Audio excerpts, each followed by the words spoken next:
Je suis arrivée en France il y a 25 ans et j'ai tout de suite travaillé dans le monde du design. J'ai été d'abord chez Persona, qui était le magasin phare de design des années 80. Donc j'ai côtoyé Arlette Perez, qui était une pro dans ce domaine, et qui était d'ailleurs le deuxième magasin de contemporain à Paris, donc c'était quand même pas évident à l'époque. Et ensuite, j'ai côtoyé d'autres univers, l'univers de la mode et l'univers du design tout court, en proposant donc de l'architecture d'intérieur, en faisant l'intérieur design pour plusieurs personnes et plusieurs projets.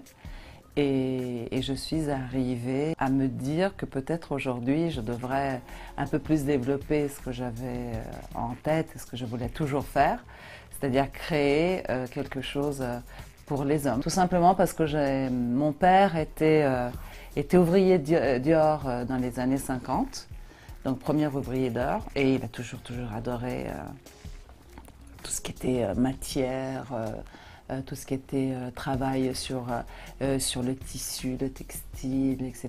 Et il m'a inculqué depuis toute petite quelle était la différence entre un tweed et une percale, est-ce que c'était, je ne sais pas, du cachemire, est-ce que c'était le coton, etc.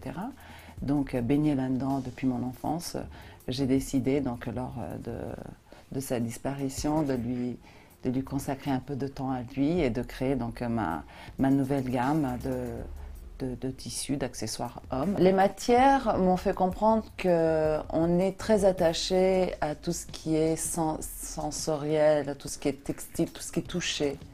Et avoir de belles matières et connaître les matières nous apporte à faire des choix très spécifiques. Lorsqu'on voit une belle matière, on a envie de la toucher, on a envie de se l'approprier. Et l'univers Gaëtana, c'est tout simplement travailler sur ces belles matières qu'on connaît, qui peuvent être le lin, la soie, le cachemire, et leur donner une vie, leur donner quelque chose de différent, et leur donner envie, et donner aux gens envie de se l'approprier eux-mêmes et de se dire pourquoi pas ne pas les avoir. Donc quand je pense aux matières, j'ai pensé à un plaid que j'ai déniché en Inde lors d'un voyage, toujours à la recherche des soies et des cachemires. L'idée d'avoir un plaid très chic, très sympa, mais en même temps très doux, très enveloppant, c'est quelque chose que j'avais vraiment envie. Alors on se dit, les plaids, il y en a plein, on en trouve partout, et il y en a de tous les prix et à toutes les couleurs. Mais moi, j'avais pas envie d'avoir un plaid seulement en cachemire comme ça. J'avais envie d'avoir un plaid pour une fonction précise. Je voulais que ce plaid soit un plaid pour un pique-nique. Un pique-nique parce que je trouve qu'aujourd'hui, on n'a pas beaucoup de temps pour profiter de la nature et profiter des moments. Aujourd'hui, on a envie d'avoir une belle matière, on a envie d'être en contact avec la nature.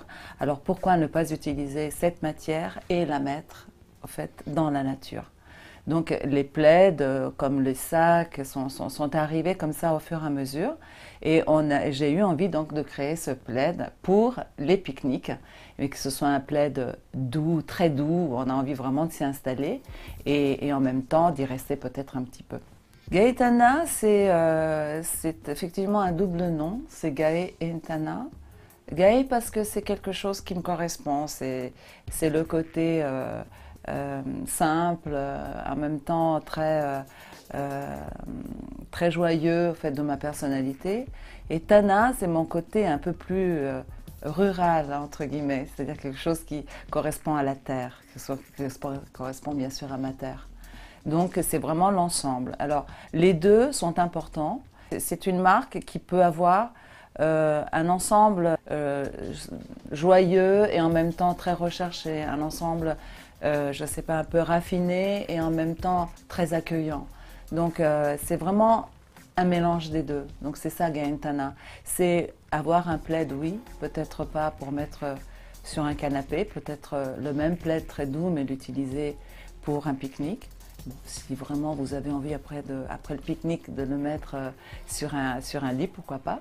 Mais l'idée, c'est pas toujours d'avoir quelque chose pour une fonction précise, mais de l'utiliser aussi en double fonction ou en triple fonction ou quand on en a envie.